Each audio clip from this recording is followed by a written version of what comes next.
Real quick before we dive into the episode, as a Birth as We Know It podcast listener, I would really love to hear from you.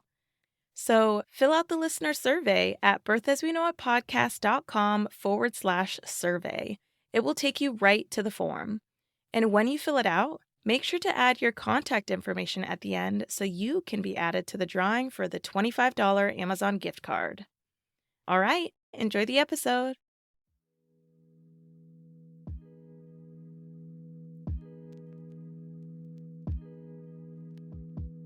Welcome to Birth as We Know It, a podcast that is dedicated to recognizing the many different ways that birth unfolds.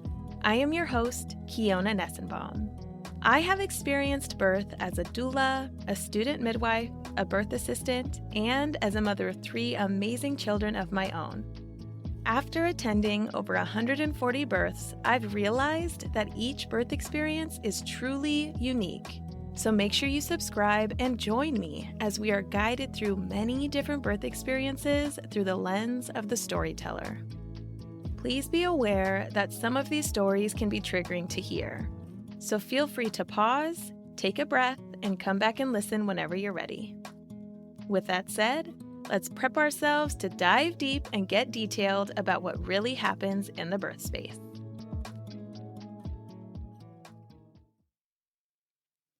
As a reminder, this podcast is intended for educational purposes only and has no intention of giving or replacing any medical advice. All advice that is given on the podcast is from the personal experiences of the storytellers. All medical or health-related questions should be directed to your licensed provider. Hello, everybody, and welcome back to the Birth as We Know It podcast. I am excited to say that today I have on Allison Goyne, who is the owner of Believe in Birth. She is located in Richmond, Virginia, and today she is going to be sharing her 2 personal birth experiences with us. So welcome, Allison. Thanks so much for coming. Thanks for having me. Yeah, I'm super excited to dive into the details of your story because you had stated on your guest request form that your birth experience is what inspired you to become a birth worker, but also that your second was not as planned as your first. So let's get into the details of those. Let's go ahead and start off with you just telling us a little bit about yourself and who's in your family. All right. So, as you already stated, my name's Allison. I'm out of Richmond, Virginia, and me and my husband have 4 children. I have 2 stepchildren, Aubrey and Aiden, and then my husband and I have Kai and Raylan together. Raylan is 5, and then Kai just turned 6 months. Oh, awesome. I love that. Such a little tiny babe. Let's go ahead and dive into the details of the conception of Raylan.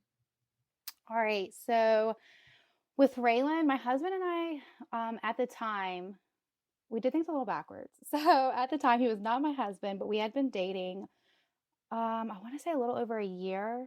And we had discussed wanting to grow our family. So we were like, okay, well, let's start trying for a baby, like whatever. So we did. I want to say maybe it was like one of those not preventing but not trying situations.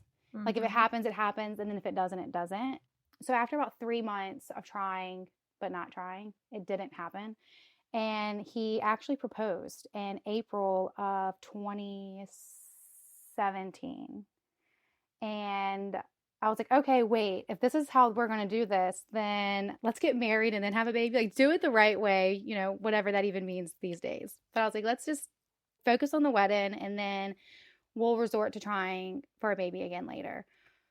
Well, probably like 3 weeks, 4 weeks after he proposed. So I found out I was pregnant. So you can kind of connect the dots there.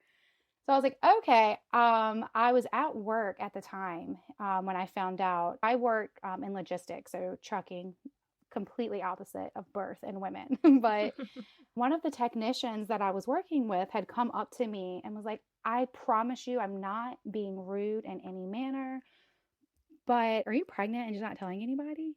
And I was like, oh, no, absolutely not. Like, why would you even ask me that? Well, it had sat with me all day long.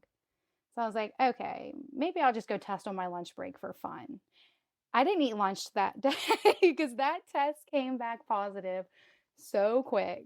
I remember calling my sister, calling my best friend Lizzie at the time, and I don't think I'd even told my husband immediately. I'm pretty sure we waited. It was like probably a solid 24 hours. Because, like, oh, I have to make this whole cute little box. It's got to be this whole ordeal.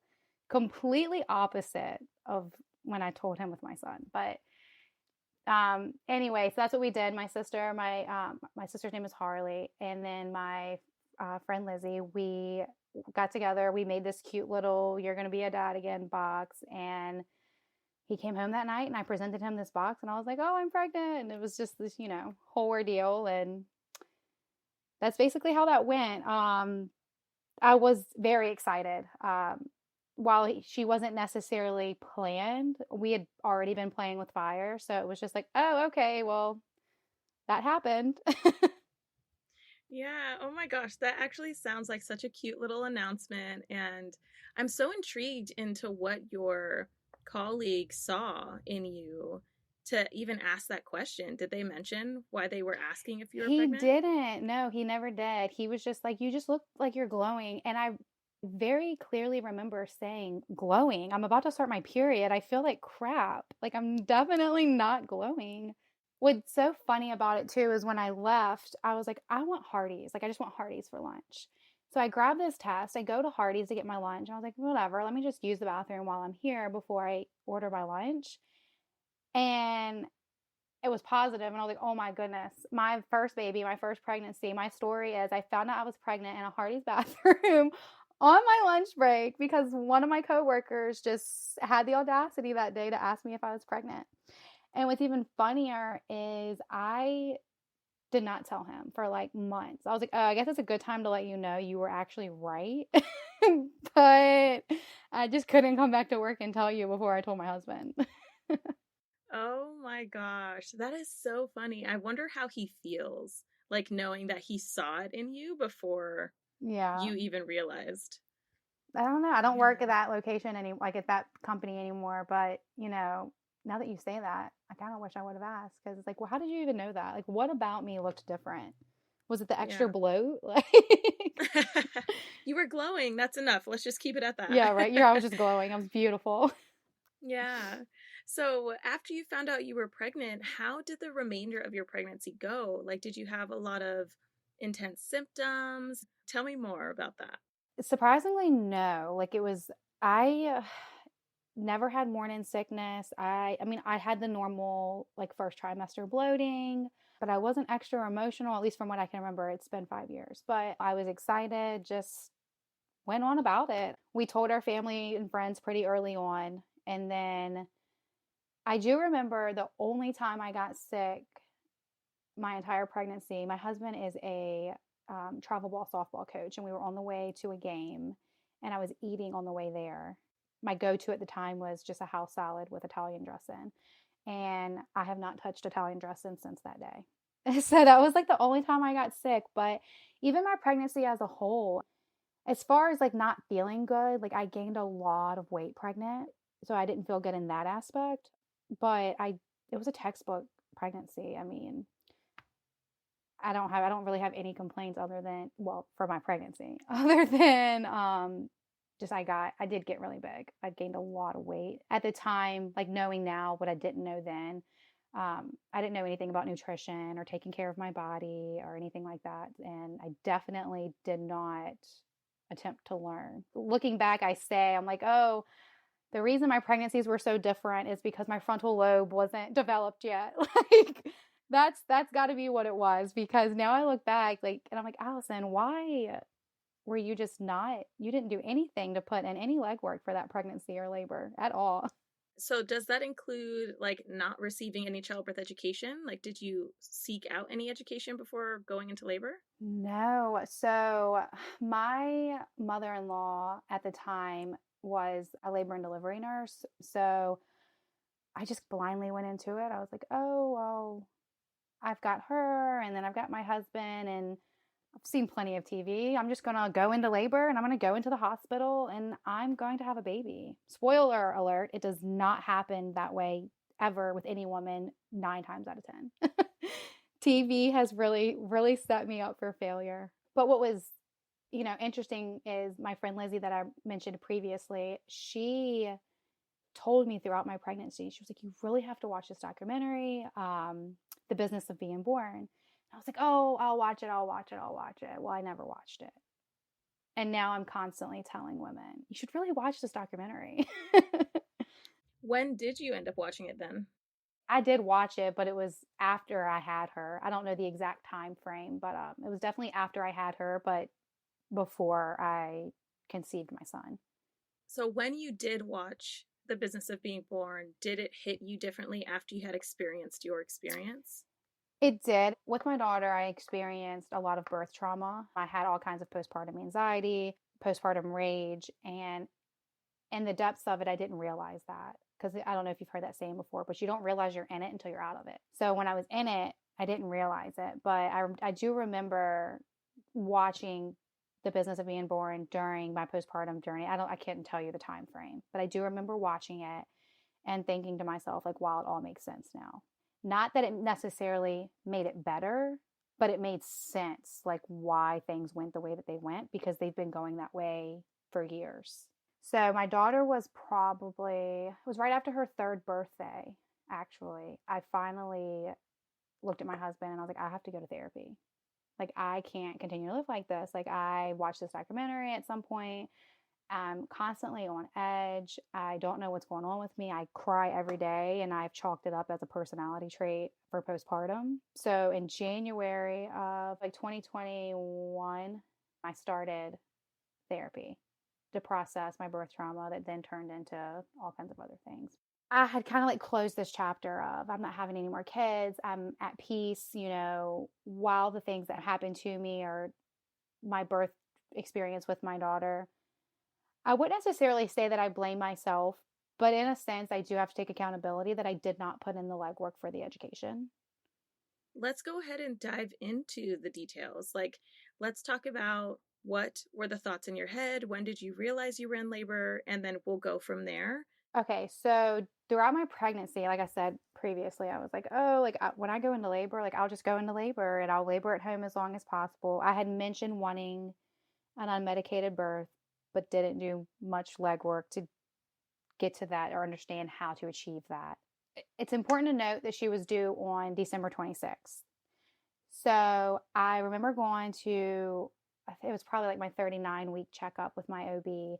And she said, we can schedule your induction if you'd like, because I wanted her there. Like, this was the only doctor I'd seen my whole pregnancy. I did not see a rotation of doctors.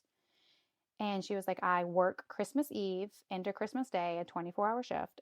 If you want to schedule your induction, we can. I didn't know much about birth at the time, but I knew I didn't want to be induced, and I knew I didn't want Pitocin. December 25th, I woke up that morning crampy, and it was probably like 5:30 in the morning. Everybody's sleeping. I was like, oh, I don't know what this is. I'm going to take a shower.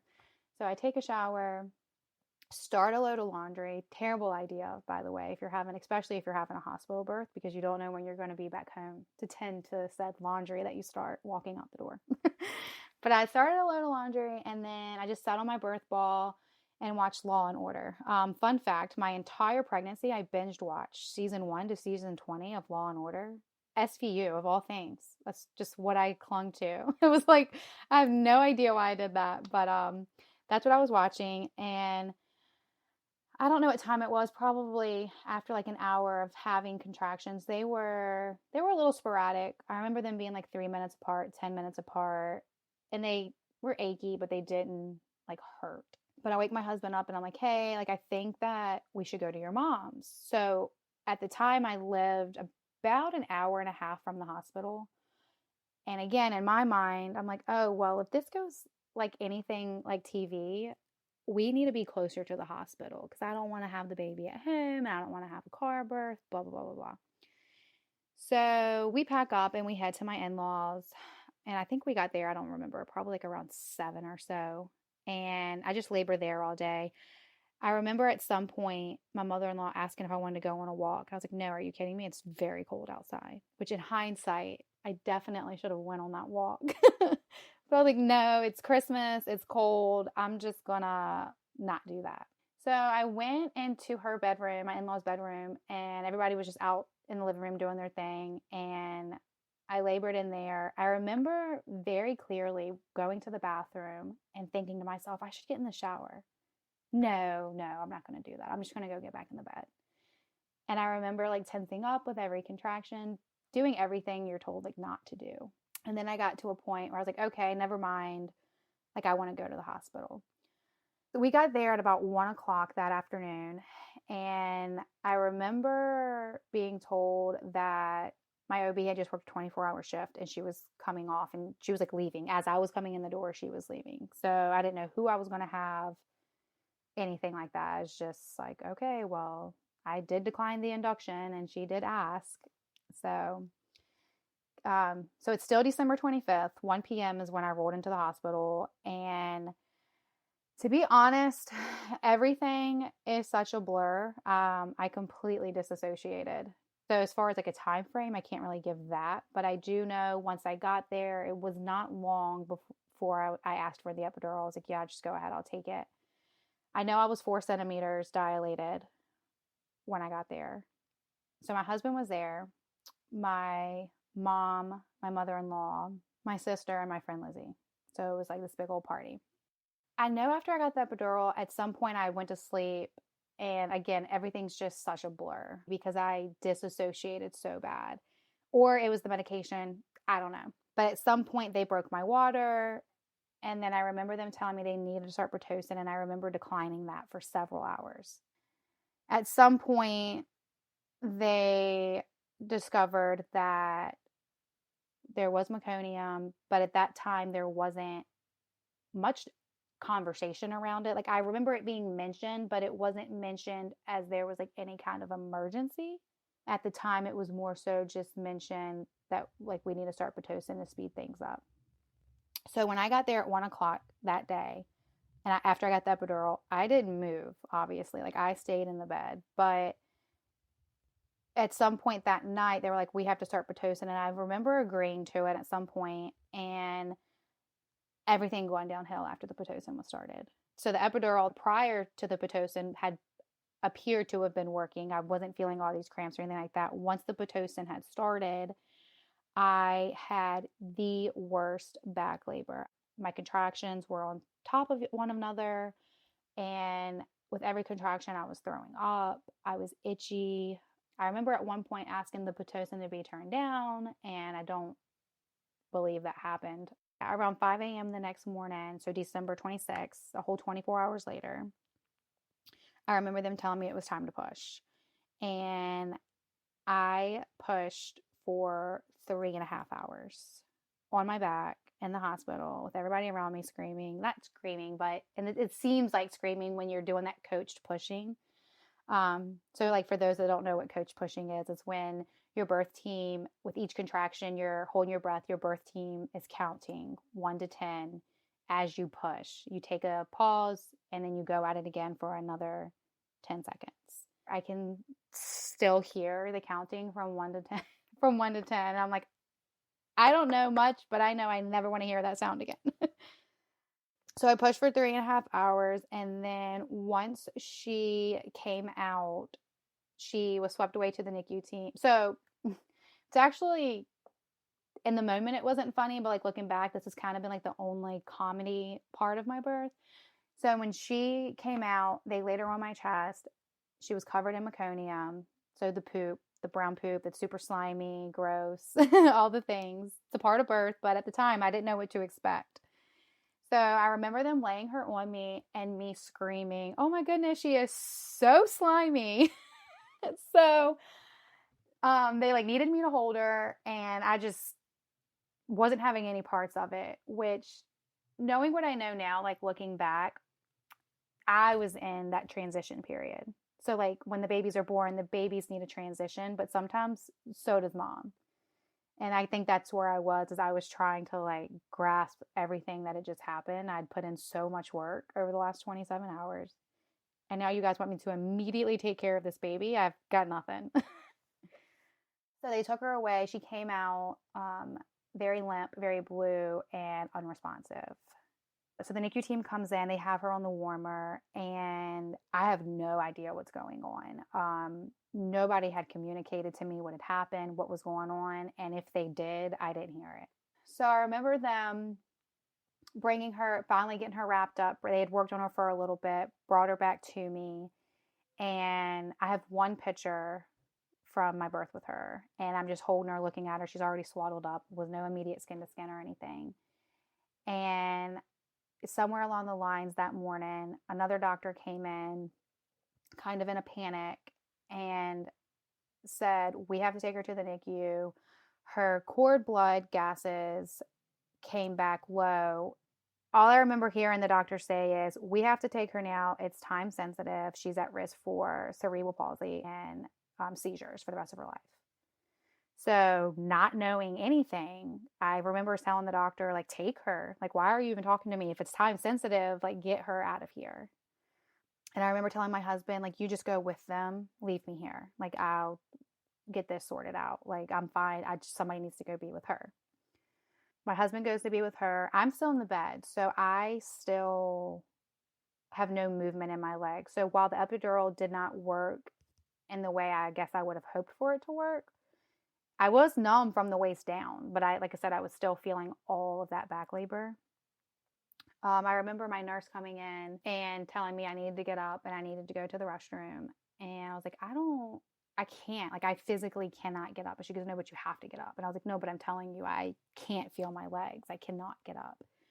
She wheels me into the bathroom and she sits me down and she goes, I'll be right back. I need you to pee and I'll come back.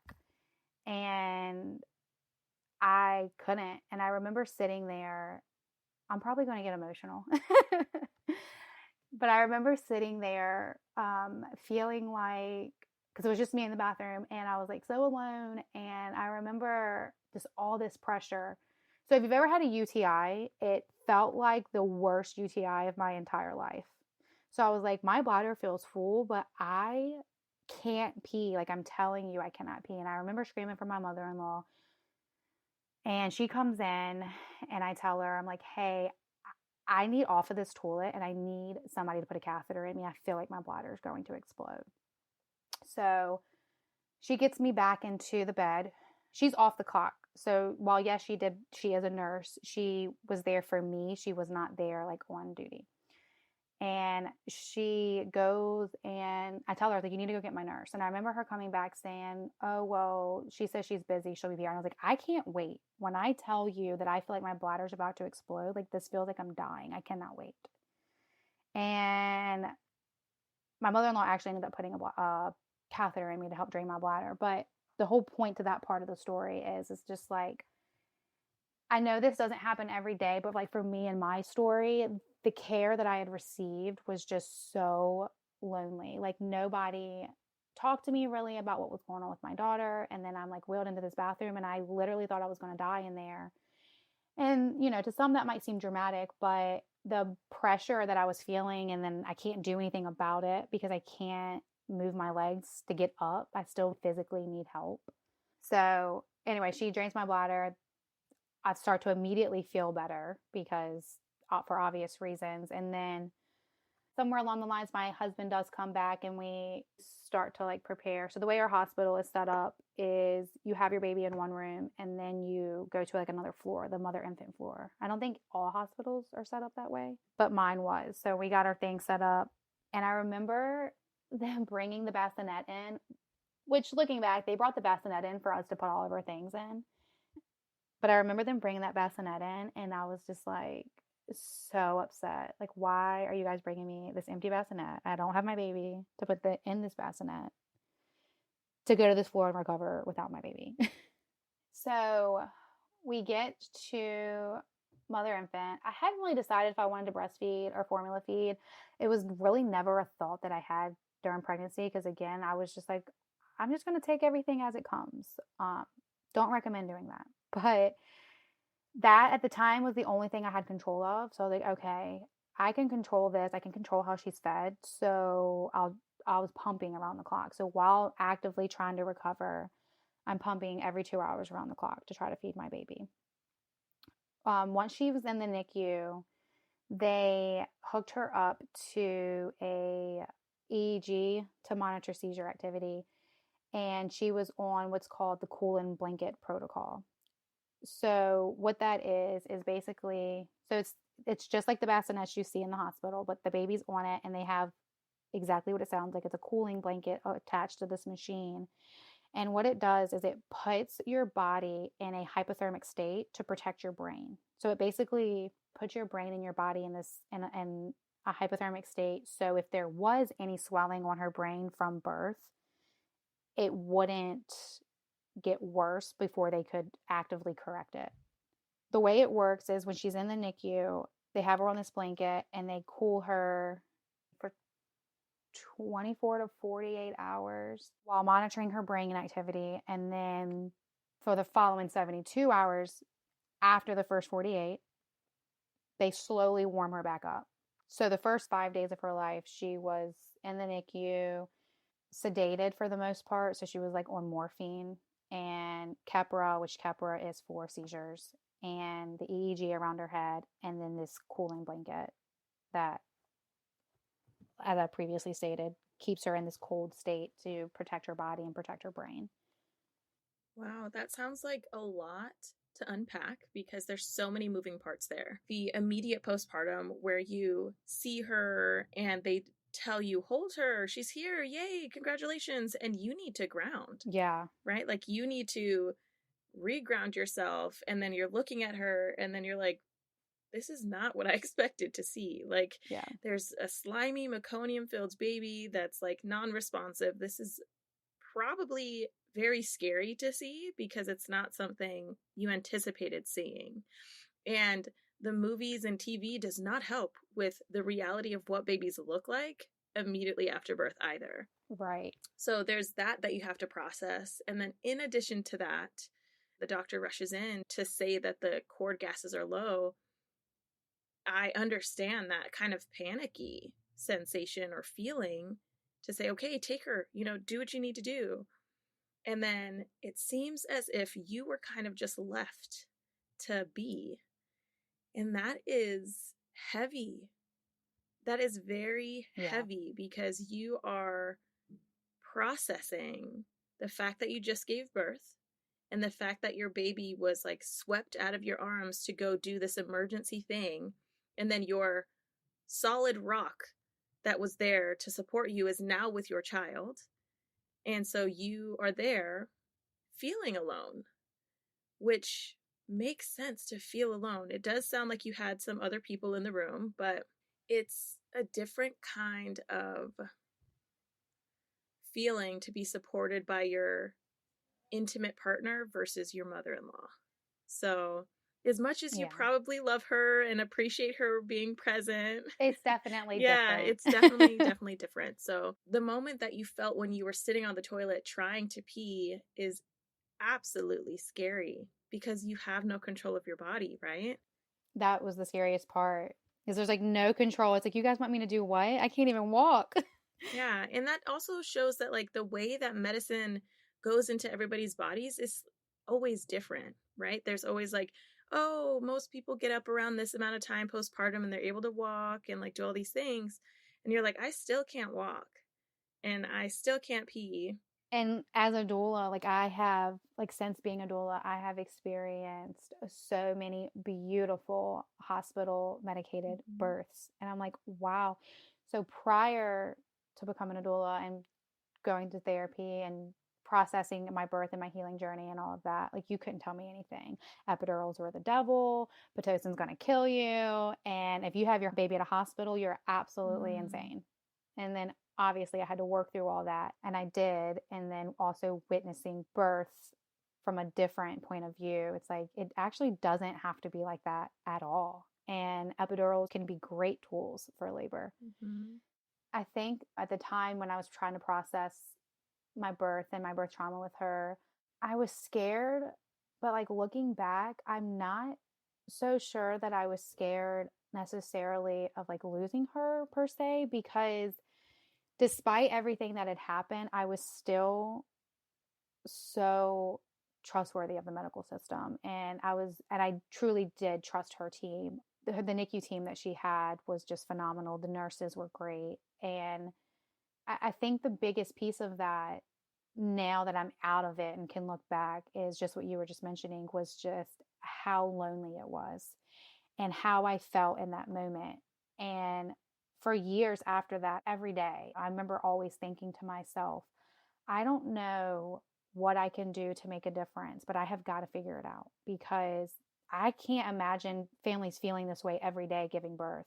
I didn't even really know exactly what a doula was at that time. And then once I was educated and realized what that was, I was like, oh, aha, like that's exactly what I'm going to do. And that's the thing too, is just like, when processing, at least for me and my story, when processing birth and birth trauma, to the people that are surrounding you, it may not have been traumatic, but it's all about how you felt in that situation. And that's what I've learned is, sometimes we as humans correlate trauma with an actual event, which, yes, that can be it. But an event can be traumatic, but the way that you're supported within that event can almost take that personal, like deep traumatic feeling away from you. Had I been supported through all of that in the way that I feel I should have been, it makes me wonder if maybe it would have been different. I don't know. But all that to say, as far as my immediate support system, like outside of the hospital and my friends that I have and the family that I had supporting me, I mean, I can't say enough good things about them. But I guess I had this expectation for my birth team, and it didn't go the way I expected it to go. Because I was like, oh, like they've got this. Like they do this every day. They'll take care of me. And the reality of it is it just doesn't happen that way, because while they are also humans, they are just doing what they've been taught to do. And that's just the unfortunate way that it is. Yeah, that's so true. And that leads me to question, how was your mental state immediately postpartum, like after you had gotten home and you and your babe were home, everything was back in your space? As I previously stated, so we were at the hospital for 6 days. I actually ended up getting discharged. But since we lived so far from the hospital, I was able to stay, I think it was called like Helping Hands. It's kind of like the Ronald McDonald organization, but not Ronald McDonald. So I was able to stay in like a hotel near the hospital until she was released. And then we left. So we did a 6-day NICU stay. We came home, and then immediate postpartum, I remember being scared, but again, everything was just so new. I wasn't too sure like what I was scared of. So like when she was sent home, she was released from the NICU. So she was originally diagnosed with HIE, which is hypoxic encephalitis, which is swelling of the brain. Prior to going home, I'm under the impression that my baby has swelling of the brain. She's probably going to need all these extra help, all the things. But prior to her release, they did an MRI and cleared her. Everything looked good. Her brain looked good. She had 2 active seizures while on the monitors. But otherwise, since everything looked good, they sent her home, and they sent her home on Keppra, the seizure medicine, for 6 to 12 months, but under neurology care. So we would see the neurologist, I think like monthly for like the first like 2 months, and then bi-monthly. So I go home, brand new baby, on seizure medicine that I have to give 3 times around the clock at the same time. She had a nursery, but we actually ended up sleeping in the living room. And I remember just constantly like just watching every movement, just watching her breathe, watching every movement. Just your typical though, like new mom things. Didn't think anything of it. But as time went on, I actually never told anybody this. I don't even think that I've told my husband this. But as time went on, I started to realize that like my intrusive thoughts and my anxiety was starting to not feel like normal postpartum anymore. My daughter is a redhead, very fair skin, and her eyelids when she was younger were blue because it was just like the veins in her eyes because she's just so fair skinned. And she would be asleep, and there were several nights where I would like jerk her up, like thinking like my baby's not alive. My baby had a seizure, like, oh my goodness. Or I had to constantly like set this alarm to make sure I give her seizure medicine. And if I didn't wake up to that alarm at 2 a.m., like in my mind, it's like, is she going to seize in her sleep? I don't know at the time I was like, I don't know the answer to that. So I was definitely scared, but I was surrounded by, I mean, my husband, my family, my friends. I definitely had a huge support system. I experienced a side of the birth trauma. We also had a lot of personal trauma or like personal things in general, just like going on. I lost my job 6 months pregnant. And then my grandfather, who I was very, very close with, his health had started to decline. So she came home January 1st. Well, December 31st, that night we came home. And then he visited her January 3rd. And again, we had our family was visiting. Everybody's visiting, but it's kind of just like I don't really know how to explain it. Like you have all these people visiting, and all these people around you, but in hindsight, like you still just feel so alone. And the people that were around me, they did their best and they were trying, and I'm not mad at anybody. Like I said, I didn't even know that the things I was feeling wasn't necessarily like right, I guess. So how were they supposed to know? Fast forward to February, my grandfather had passed away. So that was just kind of like the added to everything else that had just gone on. Like he did get a chance to meet my daughter, but then that was just slowly taken away. So he passed in February. And in my mind, I feel like I never really grieved it. I remember my husband telling me, you handled, and this is just my husband being, not knowing what to say. So just saying whatever, he means well. But I remember him saying, you handled your papa's death a lot better than I anticipated. Like he was very concerned on how all that was going to transpire. And I was like, what do you mean? Like, what am I supposed to do? Like I have this whole baby I have to take care of. Like I can't just succumb to grief. Can't do that. And then her first year just kind of came and went like every baby's first year. And I was just crying all the time. I remember just not enjoying life. And again, at the time, I didn't realize that just because I was so deep in it. And then her second year came and went throughout all of my postpartum. Every couple months, I would pull out her medical records and I would skim them. And I'm just looking for answers. I was like, what happened? What did I do wrong? And what can I do differently? I kept telling myself, like, I don't know what it is. Like, something happened in that room and somebody's not telling me something. I don't know. And right before her third birthday, I want to say sometime in November it was, I had another friend that worked at the hospital and she had actually gone up to L&D to transport a baby. And there was like chitter chatter at the nurse's station on whether or not like this baby was fentanyl positive.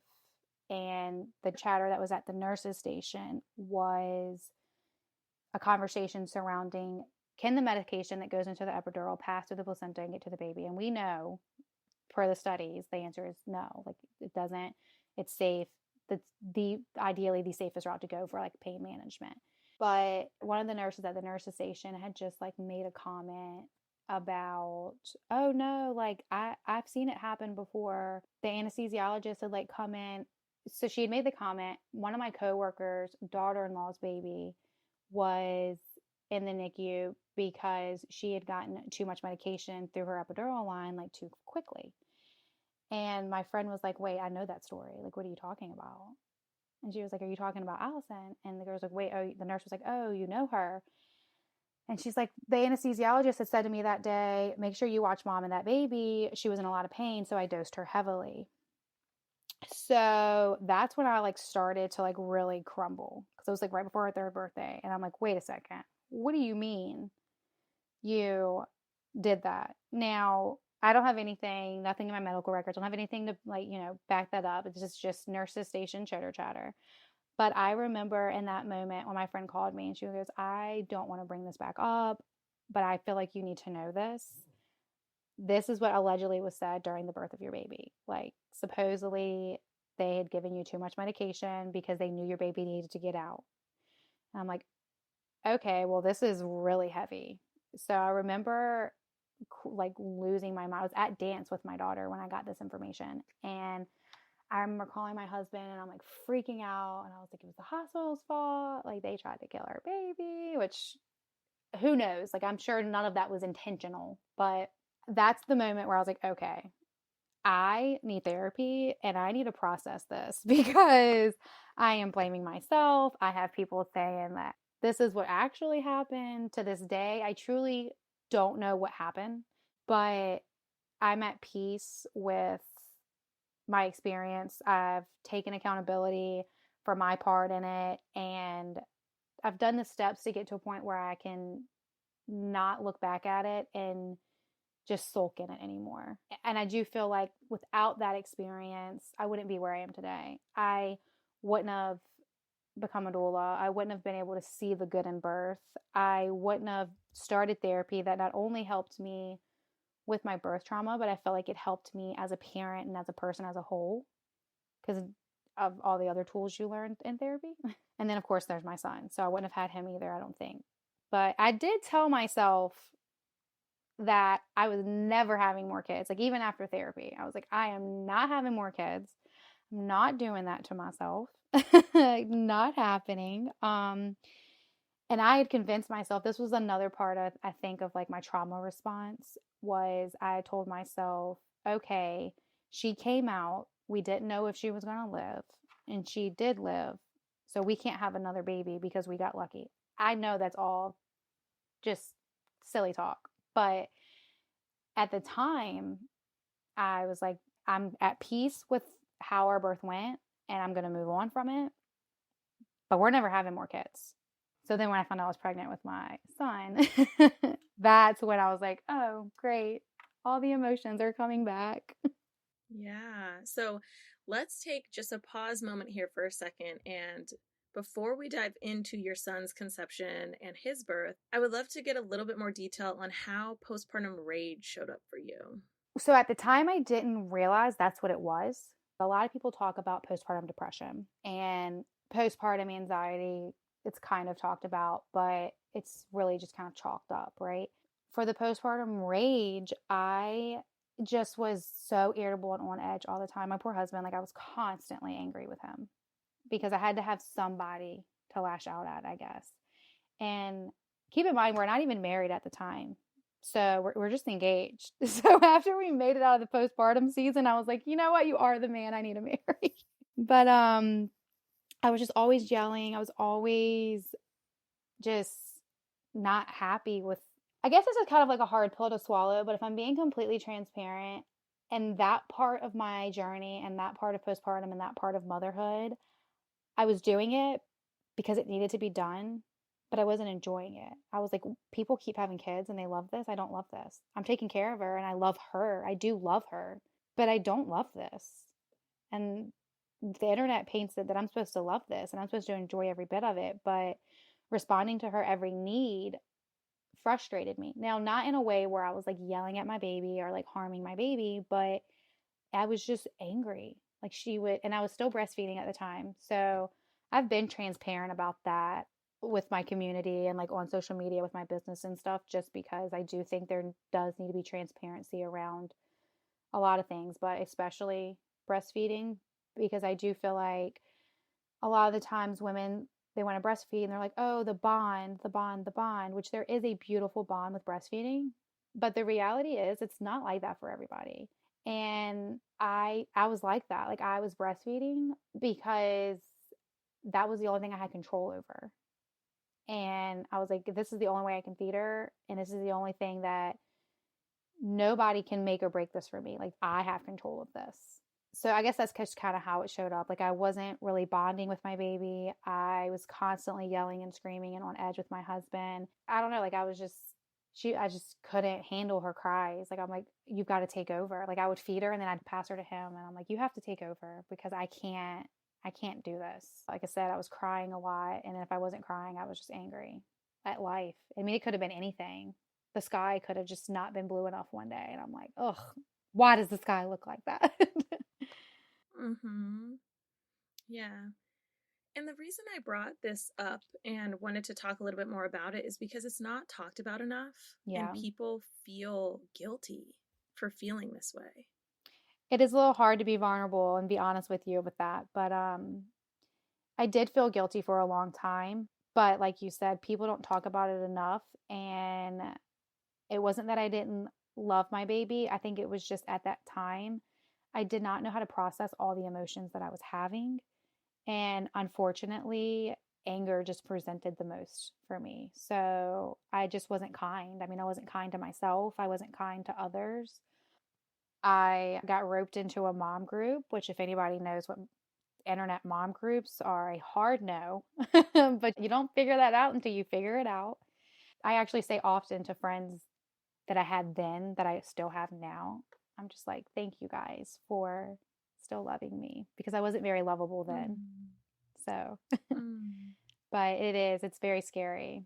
It is very scary. And I think it's important to just actually talk about it because like I said before, it's not really talked about enough. People feel guilty for feeling that way, and it's important for listeners to hear that this is going on with people because it happened with me too. You know, I had postpartum rage and it was with my first, and I was like, why is this so hard? Yeah. And then angry that it's hard and nobody told you it would be hard. Right. And then you get angry at yourself for being angry because you're angry that it's hard. Yeah. And it's like this constant cycle of like, I'm angry because I'm angry and I can't get happy because I'm angry that I'm not happy. Right. Exactly. It just keeps going. And I just want to say out loud for listeners to hear that when you do feel like you're not being kind to yourself mentally, if you do feel like you're not being kind to those that are around you, even though it's something that you really want, don't hesitate to reach out for help. Don't hesitate to talk about it with someone because if you can talk about it with someone that is supportive and that knows you, they can help you find the resources to just get a little bit of a break or to help find a solution. Yeah. And I just think it's important to have that support network. And if you don't have that support network, go back to your provider and talk to your provider about it. And don't feel guilty about it because, well, actually, I can't tell you not to feel guilty because it's your emotions, right? I would say try your best to have an open mind about what next step to take so that you can get help because you matter and the way you feel matters. And it's important to ground yourself again. I will say I do kind of want to add to that if that's okay. Absolutely. I did end up reaching out to my OB a couple times postpartum to express what I was going through, but it was after that 6-week mark. So both times I was brushed off and was just told to see a primary care physician. And then one time there was a mental health medication prescribed to me over the portal. And I was like, I don't know if I feel comfortable taking this. I haven't even talked to her. So my input to add to what you just said is if your provider doesn't take you seriously, find someone that will. And if you can't, I tell people all the time, you can also like Google postpartum hotlines for your state. I didn't know that at the time for like mental health crises and stuff like that. Just because one provider won't listen, you will be able to find one that will. It's just a matter of finding one that will. And that can get hard if you feel like you're constantly being turned away, but keep pushing and fight for yourself. You know, even if you're not fighting for your baby, fight for yourself because fighting for yourself is the important part. And then it'll trickle down to everyone else. Look, now you're getting me emotional again. I just said the other day, now that I'm experiencing postpartum from a different light, is looking back to how hard it was and how I really felt like I was at rock bottom.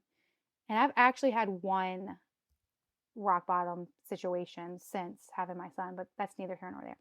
But looking back at that and knowing how crappy it felt to feel that low and to feel that lonely and thinking there was no way out, to being out of it, it's such a heavy feeling, not like in a positive way, but it's such a heavy feeling because it's like, if I could just get through to every postpartum family, I would just want like you just said, to do it for yourself. If it's not for your baby or for your husband or for your spouse, do it for yourself, because once you get out of it, you're able to take that big deep breath and realize it was temporary. And I think what I'm getting at with that is it just hurts my heart that there's so many people that do get turned away and they don't have it in them to keep looking, because it is defeating. I remember how defeating it was trying to find a therapist.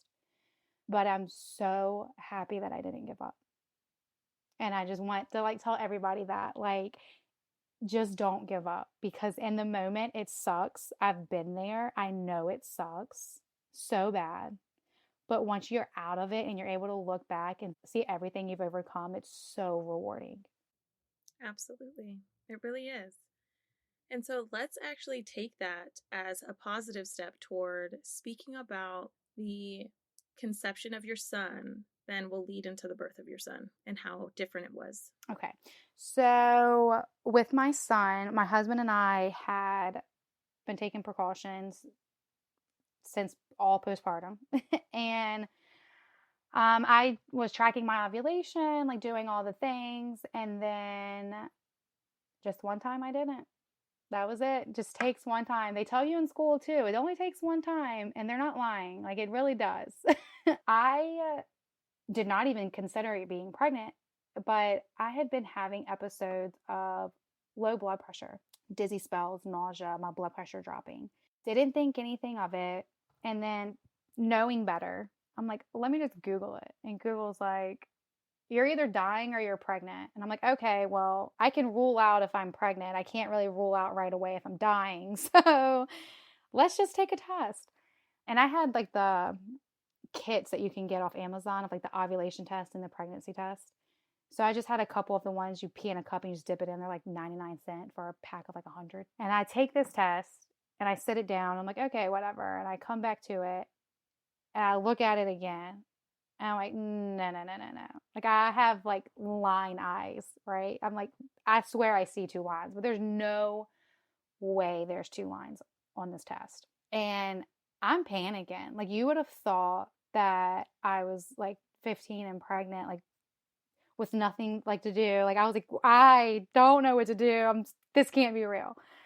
So I'm actually on the phone with one of my friends when I take the test, and she's like, Allison, I don't know. I think I see a line. And I was like, no, no, no. She goes, you should go get a digital. I said, I can't. I don't know if I want to know. So she talks me into it. I go and get this digital. I've taken like 6 more tests since then. And I take this digital test, and the thing about digital tests is they say it takes 3 minutes, and it takes every single bit of that 3 minutes. And in the moment, it feels like a lifetime. And it comes back and it says yes. I was like, oh my goodness. And I'm sobbing. Like, looking back at my response to pregnancy, it was so ridiculous. And I am the CEO of validating feelings. I can't even validate it. Like, I was so emotional and so ridiculous. Like, it was just crazy. So this is on a Sunday, and my in-laws are actually coming over for dinner that night. And I'm like, I'm not telling my husband. I don't want them to know. I don't want my husband to know. I don't want the teenagers to know. I don't want nobody to know. My stepkids are teenagers. I don't think I said that in the beginning, but they're older. So with me, when I go into fight or flight, I'm a flight. I'm out of here. I'm gone. So I'm like, okay, I'm going to go run some errands. Tell my husband to go run some errands. And I call my sister and I'm like, hey, I need you to ride with me. This is the same, my sister Harley that was at my birth with my daughter. And I was like, I just need you to ride with me. I'm sobbing to her. She goes, what's wrong? And I was like, I'll just tell you in the car. Why was I so dramatic about it? Still to this day, I couldn't tell you. But we get in the car, we're driving, and I hand her the test. And I was like, you got to be effing kidding me. Like, I am pregnant. And I'm just sobbing over it. And then she's just like, just as shocked as I am, because therapy or no therapy, I was very firm in my decision that I was not having more children. So I get back home after I try to debrief with her for a little bit. I get back home and I decide that I'm going to like manically clean my car out for like the next 3 hours. Anything to avoid my in-laws and my husband. And then later that night, we're laying in bed and I'm thinking to myself, like, I have got to tell him, like, what is wrong with you, Allison? Why are you acting like you're not a grown woman married? Like, I felt more unprepared as a 30-year-old married woman than I did at 25 and just dating him. And I tell him with tears in my eyes, I tell him that I'm pregnant, and he's over the moon. I was like, you gotta be kidding me. Like, what? Why are you so excited? And he's like, why are you not? And I was like, okay. So I had decided at this point that I was going to have, I don't want to call it a secret pregnancy. I just wasn't going to tell anybody. But within the last year, I guess secret pregnancies have like become a trend.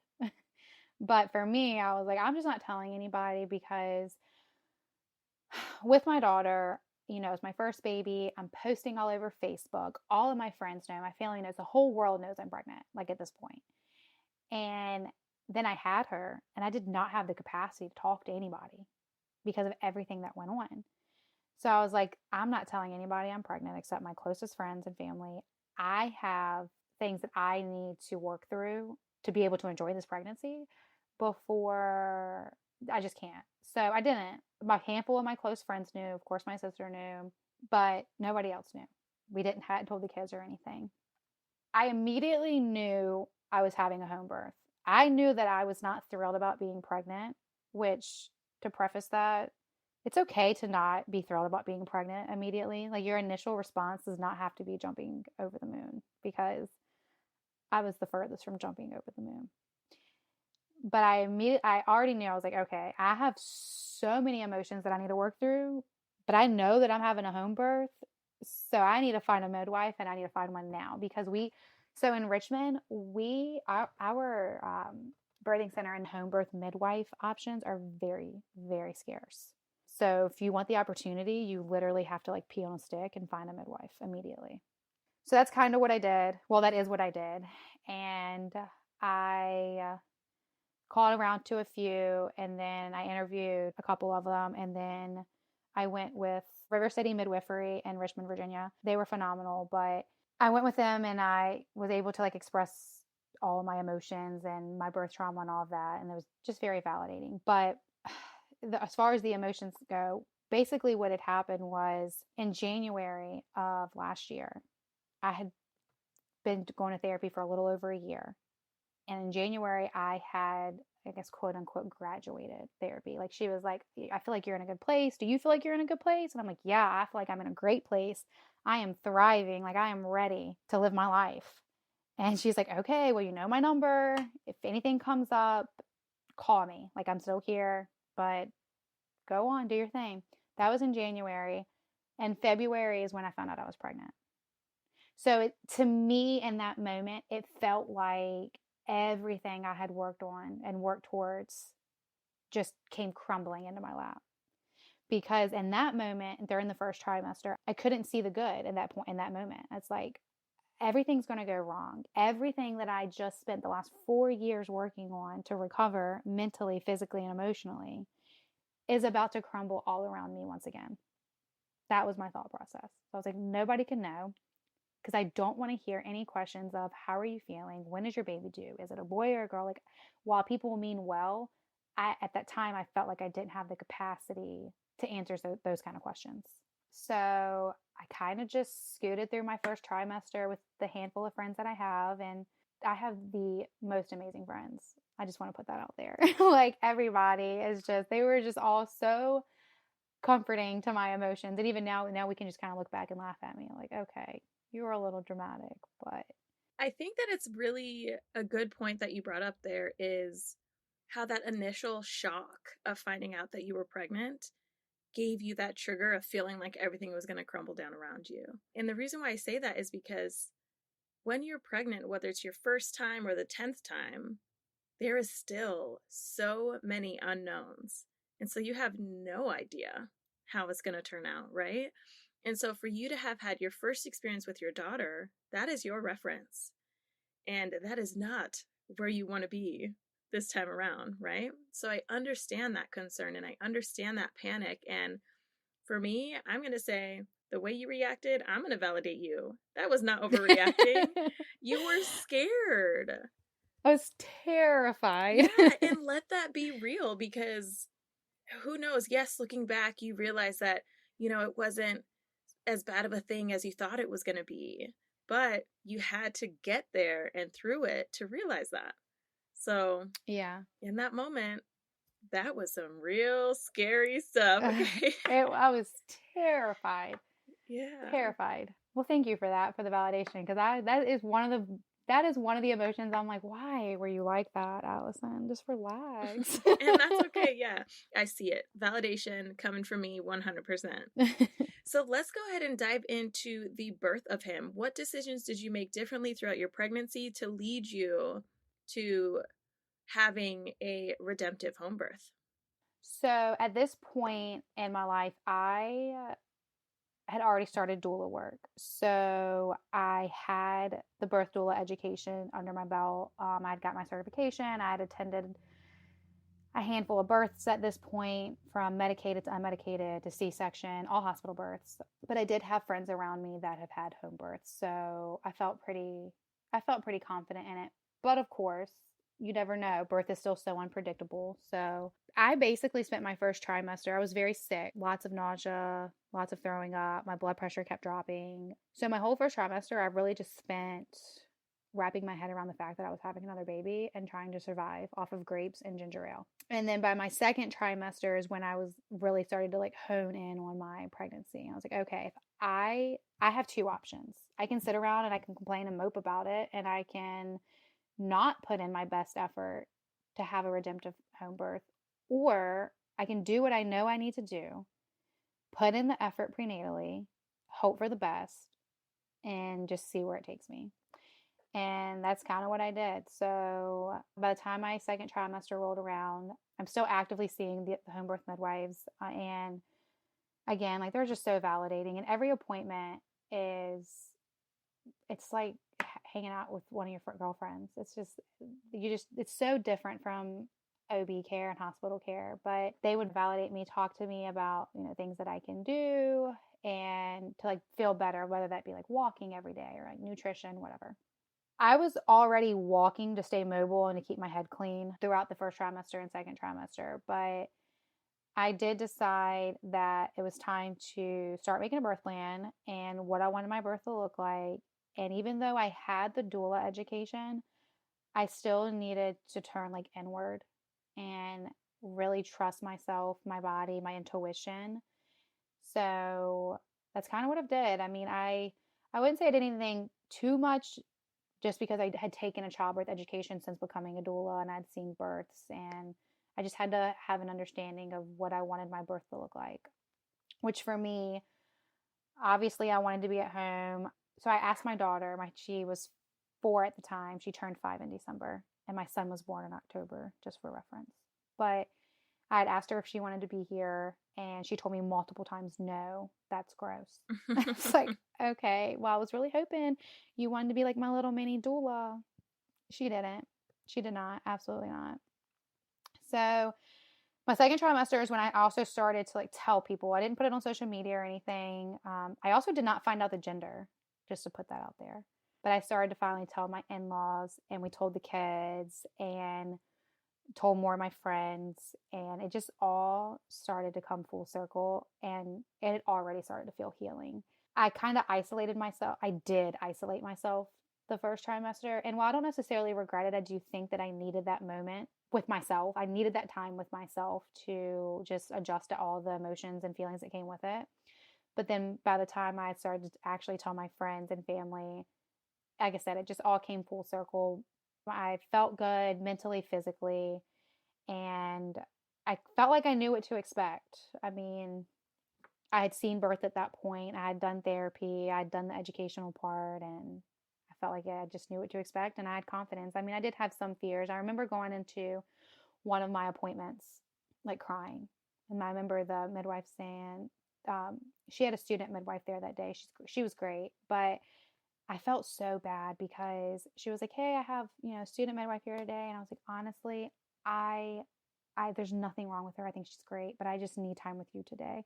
And to this day, I feel so bad about that because I was like, I hope she doesn't take it personally. I just need to cry. I'm pretty sure she understands if she's going as a student midwife. A good cry. Yeah. So I did. I went in that day, and I was like, I felt good my whole pregnancy thus far. Well, the second half to that part of my pregnancy into my third. And I was like, the closer we're getting to birth, I'm just scared. And she goes, well, what are you scared of? And I was like, what if I lose control? And she was like, help me understand what you mean by that. And I was like, I don't know what I mean by that. I just know that the birth with my daughter, I had zero control. So I just don't want to do that again. And this is actually kind of funny. And I also told her, I said, nobody's allowed to tell me to push. I don't want to hear that word. I can still hear it from my daughters. I know I have to do that. So unless it's medically necessary, don't tell me to do that. Mm-hmm. That's some good advice. I mean, that's important because that is something that stuck out to you the first time around. And that's a boundary you set from the get-go, which is good. Yes, like don't tell me to do that ever for any reason. Yeah. So, okay. So you went into that appointment. And then at what point did you experience your first sign of labor? I had fully planned mentally to go over. I went into labor with my daughter at 40 weeks, had her at 40 and 1. But in my mind, I was like, I'm going to mentally prepare to go over because I don't want to hurt my own feelings. 39 weeks and 3 days. It was a Friday. I told my husband, I said, I'm going to order a Chick-fil-A tray and I'm going to go get Chick-fil-A to put in the freezer in case I go into labor. And he was like, are you having any symptoms? I was like, no, I'm not.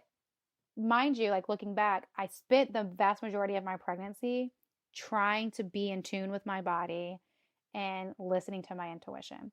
So something just kept telling me that day, you need to get your crap together. You're 39 weeks. So anyway, 8 o'clock at night, I go out, get this Chick-fil-A tray because this was going to be my after meal for my birth team and myself. And then I stopped by my sister's house for something on the way home. I don't even remember what it was. And I remember my brother-in-law saying, darn girl, you look like you're about to pop. My sister doing what sisters do. You don't say that, da da da da da, whatever. Little did I know he was right. So that night I come home, my husband goes, I'm going to put the Chick-fil-A tray in the freezer.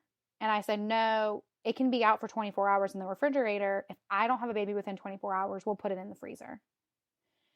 That morning, well, that night, I was having Braxton Hicks. So like tightness, some just feeling, my body was doing something, but I wasn't convinced it was labor. And then around 4:30 that next morning, I woke up to a contraction. Oh, well, at the time, I was like, this is not a contraction. That was just a cramp. Whatever.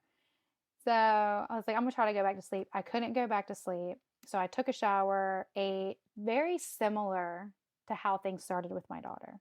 So with my daughter, I woke up to one, showered, ate, tried to ignore it.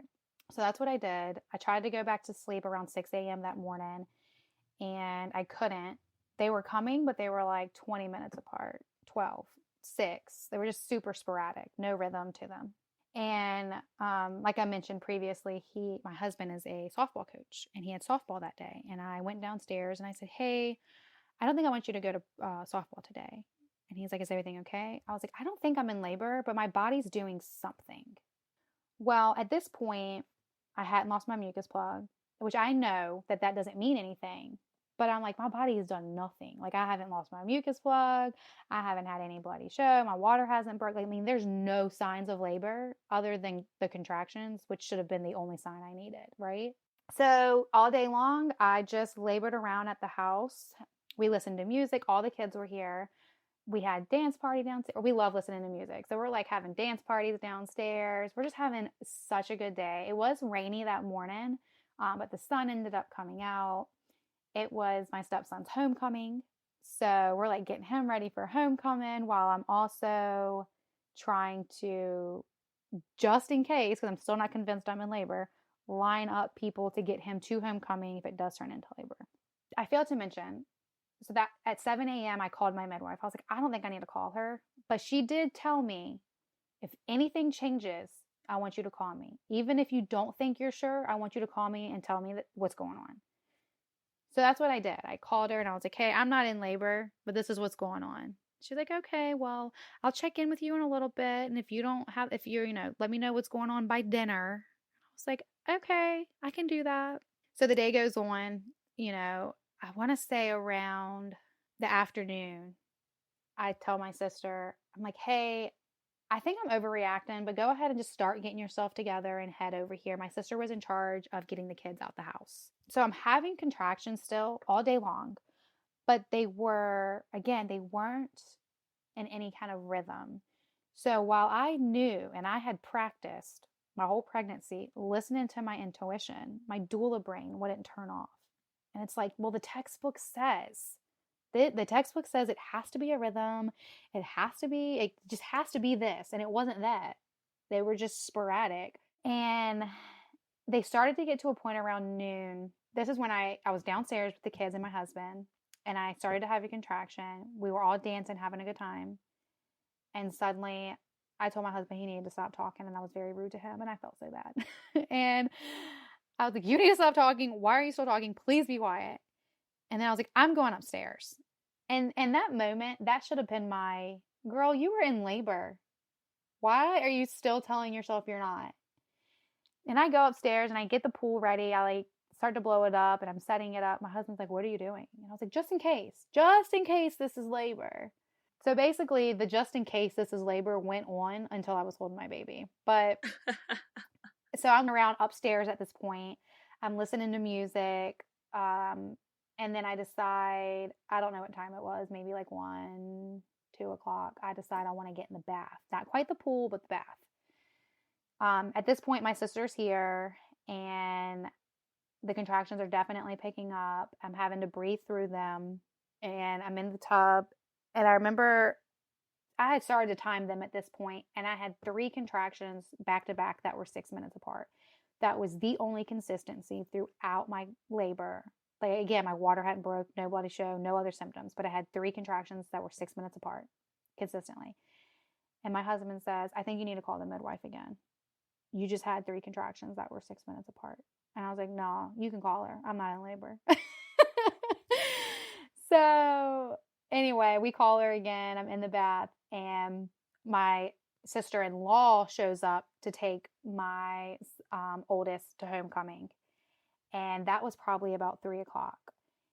And at this point, all the kids have finally gotten out the house. And they were fine here. I'm being very vocal through my contractions at this point, but like in between my contractions, I'm still content and able to talk to everybody. But I was like, I think it's about time we get them out of here, just in case. I'm still in the tub. He calls the midwife, and he's like, hey, she's in the tub, but I think you need to go ahead and head over. Like, she keeps telling me you don't, but I'm telling you, you do. So the midwife tells him, okay, well, get her out of the tub and get her onto the bed, and then I'll assess the situation when I get there. And looking back, what I think she was doing was trying to see if because, you know, they say water is a midwife's epidural. So it either slowed my birth down or it allowed me to relax to kickstart active labor. I got out that bath. I came into my bedroom maybe around like 3:30, 3:40. And that contraction that hit me brought me to my knees. And what I find interesting is the second the kids were gone, that's when I was like, oh crap, just kidding. I'm in labor. Just in case is like for real. I am in labor. It's almost like my body was like waiting for them to just go. He calls her back again. And I remember him calling her back again because with every contraction, I'm like, you have to call her. You have to call her. And he calls her back again and she tells him, okay, well, if she's feeling pushy, you know, just call me back. Very confident. Just call me back and I'll walk you through it. That's when my husband's demeanor shifted. At this point, now he's terrified. Yeah. He's like, I remember him saying, walk me through what? and my sister, she's like fingers crossed praying, I want to catch this baby. I hope the midwife misses it. Well, mind you, I'm still all day long. I'm like, just in case, just in case. I did not hire a doula because I was like, I'm not hiring a doula. I'm hiring a photographer. I have not called my photographer at this point. And my sister, thankfully she lives in the neighborhood. So I'm out and I tell my husband, I say, somebody needs to call Ashley. Somebody needs to fill this pool. And my husband says, I'm not filling the pool. Bailey says she's going to assess the situation when she gets here. And I said, you are filling that pool. And you were filling it right now. I'm getting in it. And I said, I'm so sorry. Because I'm trying to like be a good patient. But I was like, I got to get, like my body is telling me I've got to get into this water. So he fills it up. And I walk over to it and I stick my hand in it. I was like, I'll compromise. I'm going to stick my hand in it. And then I just start crying. And I told my sister, I said, text her, tell her I'm getting in the pool. I'm so sorry. I can't help it. I get in the pool about 4 o'clock. My birth photographer gets here about 4 o'clock, and 4:15-ish, my midwife arrives, and 4:39 he was born.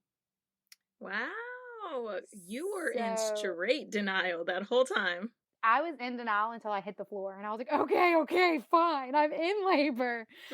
But what's so funny is, so if you're a doula, which you're a doula, but like for people listening, if you're a doula or any kind of birth worker and you think you don't need a doula because you're a doula, you do.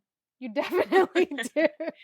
Because I remember my midwife walking in, and I don't, at this point in my labor, which is so interesting because with my daughter, like I said, I disassociated so bad.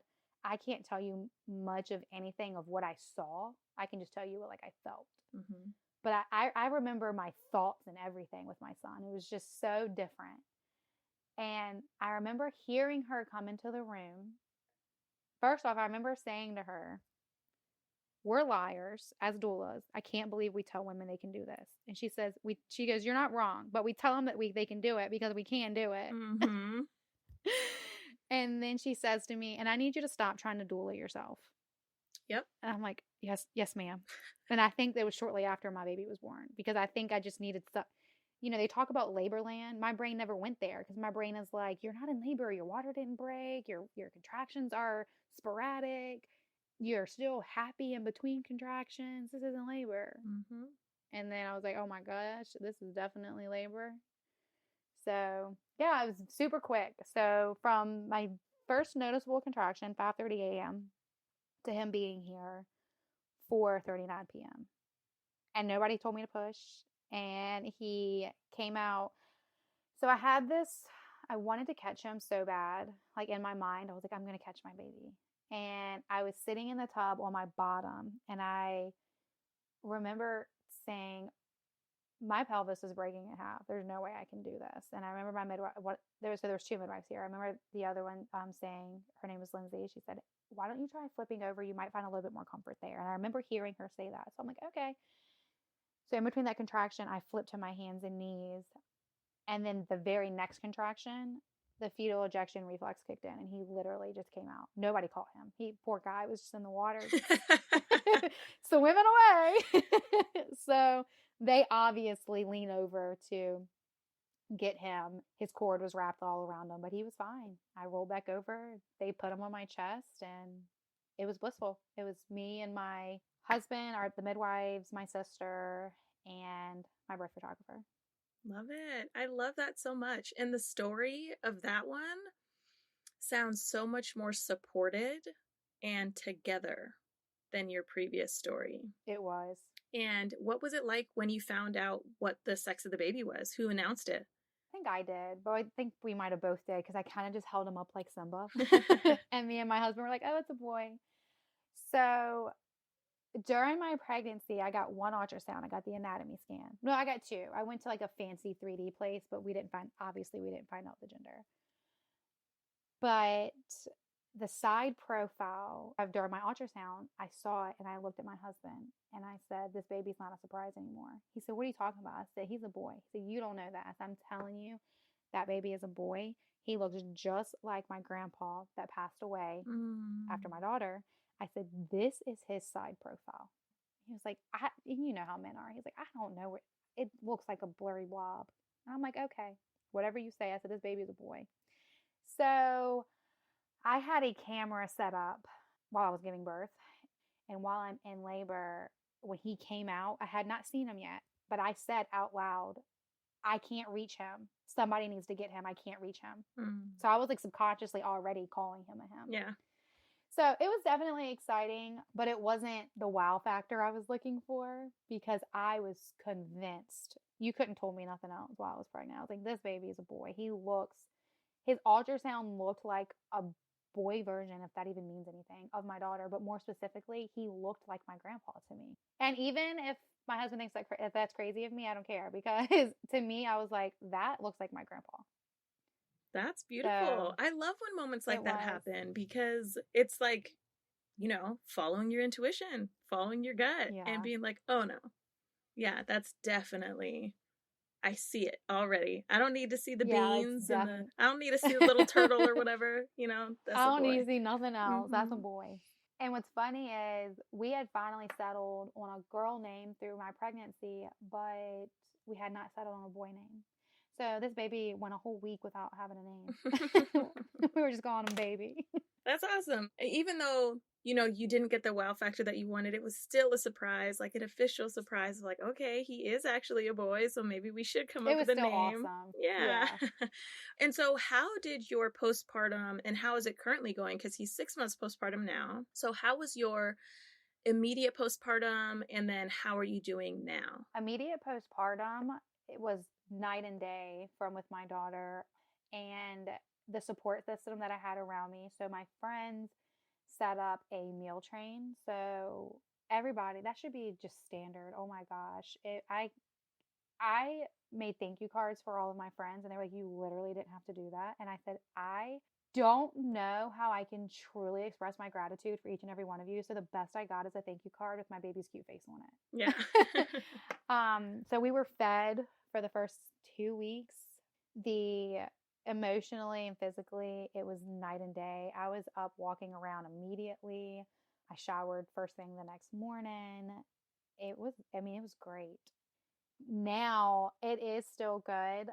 We have had some hard days, especially with sleep deprivation. Prior to having him, when people would say like, "Oh, my baby's colic," it would make me squeamish because it's like, I know what colic means, but I also know that there's more than likely an underlying issue. Mm-hmm. But then I had a colic baby because I did it all. I changed my diet. We went to the chiropractor. We had oral ties released. We had cranial therapy. I mean, you name it, I did it. And he just cried and cried and cried and cried and cried.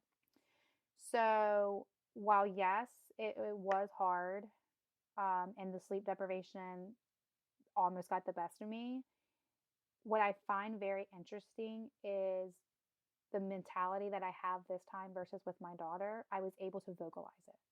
So I was able to say to my husband, hey, I'm not okay. I'm okay, but like I need sleep and you're just going to have to take them. And I actually ended up calling my midwife like 2 3 weeks ago because and I didn't realize at the time that it was from sleep, but I had had like four horrible days in a row where I couldn't stop crying. I couldn't get myself together. I couldn't just collect myself.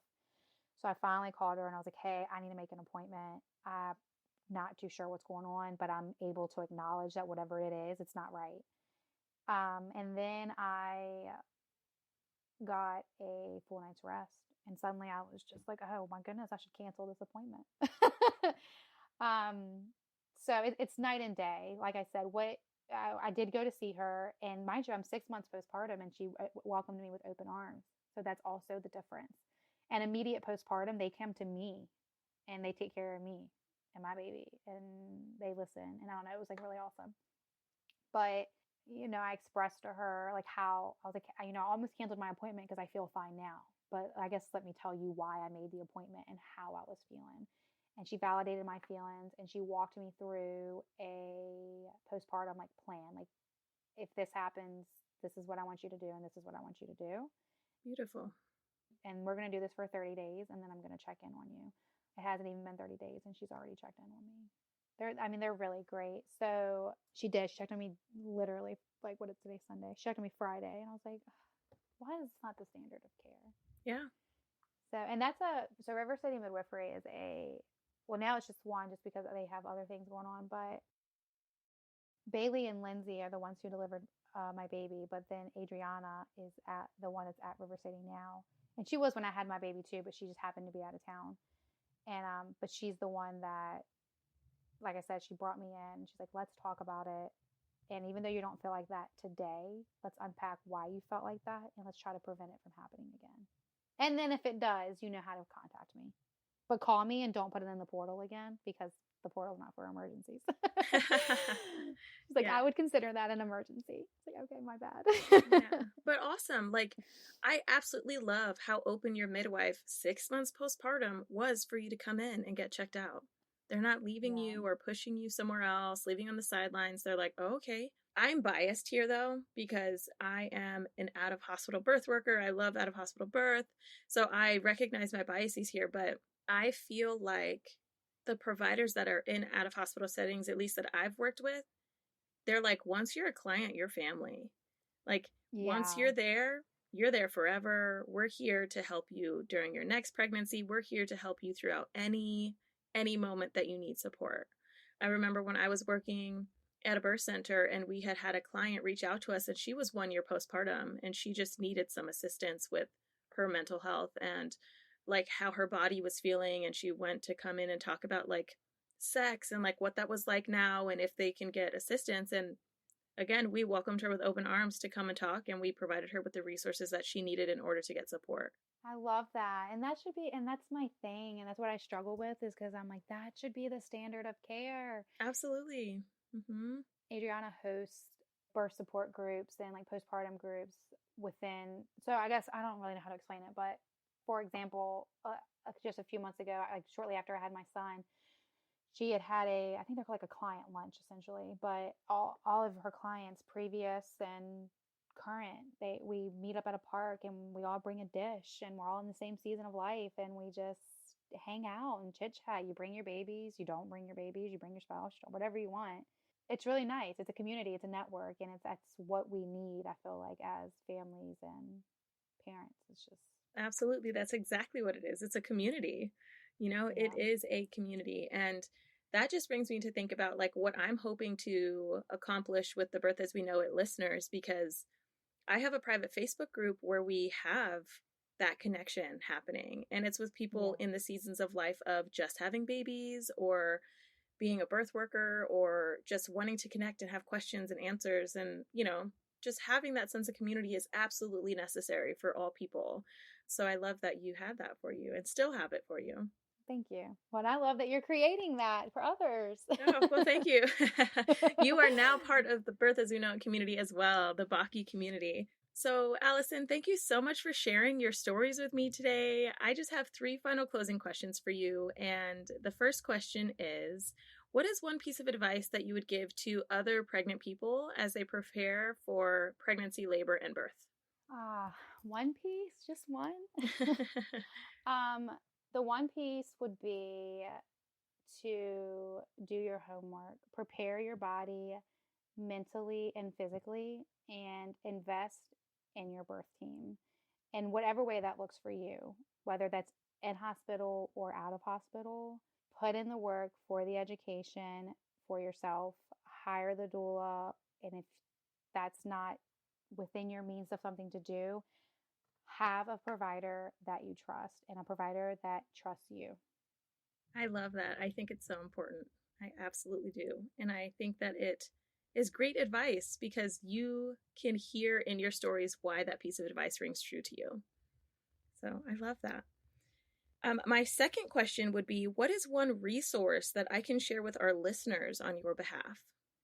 So, my tried and true resource that I always recommend to people, and I get nothing from doing this, but is Bridget Taylor on YouTube. She is a childbirth educator and doula, and she offers birth classes. However, she has tons of free resources on YouTube about childbirth, medicated and unmedicated, about postpartum nutrition and prenatal nutrition, exercise, all of the things. I say all the time, like, I just want to be her when I grow up. But she does have courses you can buy, but the amount of free resources that she has on childbirth education, prenatal and postpartum nutrition and exercise is just, in my opinion, unmatched.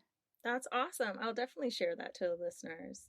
And my final question to you, Allison, is if you could describe your births with one word, what would it be?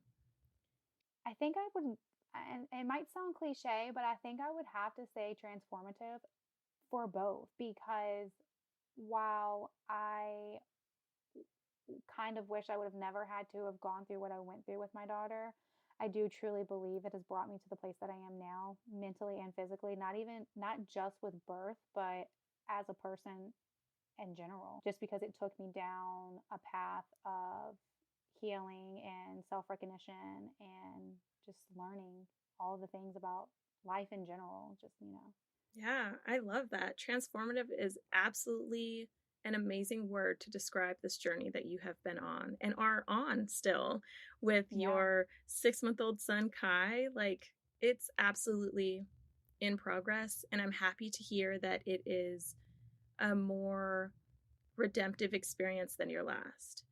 Now, I will say that in knowing that, just like you said, not everything is sunshine and rainbows, right? There are still challenges, there's still sleep deprivation, there's still ups and downs, and that is what makes us human. So, yeah.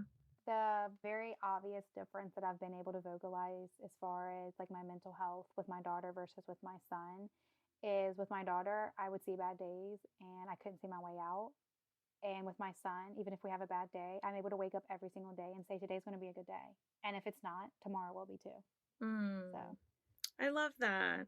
just every day, we'll try again tomorrow, right? Yes, absolutely. I love that so much. Allison, thank you again for coming on. I appreciate you sharing your stories, and I'm just so excited to get this experience out to the world because I know there are so many people out there that can relate with you on this. Thank you so much for having me.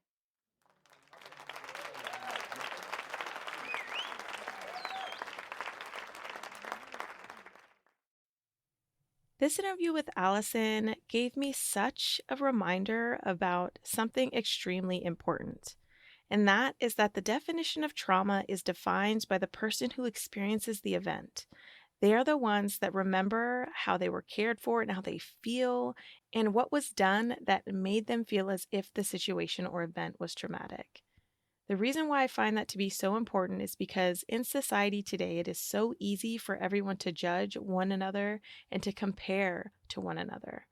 So let's have that be a solid reminder that the definition of trauma is defined by the person who experiences it. Allison, you also taught me that pushing past your comfort zone is exactly what we do every day. When you found out that you were pregnant with Kai, it was not over exaggerated. I am going to validate your emotions again because it truly was how you were feeling in the moment. And I think that it's important because even though there are many people out there that do experience the struggle of conception, it does not mean that every person who does conceive is happy about it or excited. There's a lot of fear, sadness, and other emotions that come along with conception as well. So, Allison, thank you so much for sharing your story with me and the Baki listeners. I am super excited that everybody got to listen because I guarantee you something was learned today. Now, if you're still listening, I want to thank you for sticking around. I also want to say that you are dedicated, which means you should absolutely join the private Facebook group for the Baki listeners. You can do that by going to birthasweknowit.com/community. And if you love this podcast and want to contribute to the production, you can go to birthasweknowitpodcast.com/support. For the next episode, you are absolutely going to want to tune in because I had the opportunity to interview two people, Jeff and Tessa Sanders. Jeff and Tessa go into detail about what it was like for Tessa to utilize hypnobirthing during her labors. They also chose out-of-hospital birth for both of their experiences, one of which was at the infamous farm that is spoken about lots with Ina May Gaskin's books, and one at home. So tune in to hear all of the juicy details about that and how these births led to each of them catching their babies. All right, friends, I look forward to talking with you again soon. Bye for now. Hey, are you still there? That means you love this podcast as much as I do. So if you're listening right now, I am begging you to please fill out the listener survey because your voice truly matters. If you listen all the way to the end of an episode, you have the most important feedback about this podcast. So go to birthasweknowitpodcast.com/survey and it'll take you right to the form. And don't forget to add your contact info at the end so that you can be added to the drawing for the $25 Amazon gift card. I hope to hear from you soon. Love you. Bye.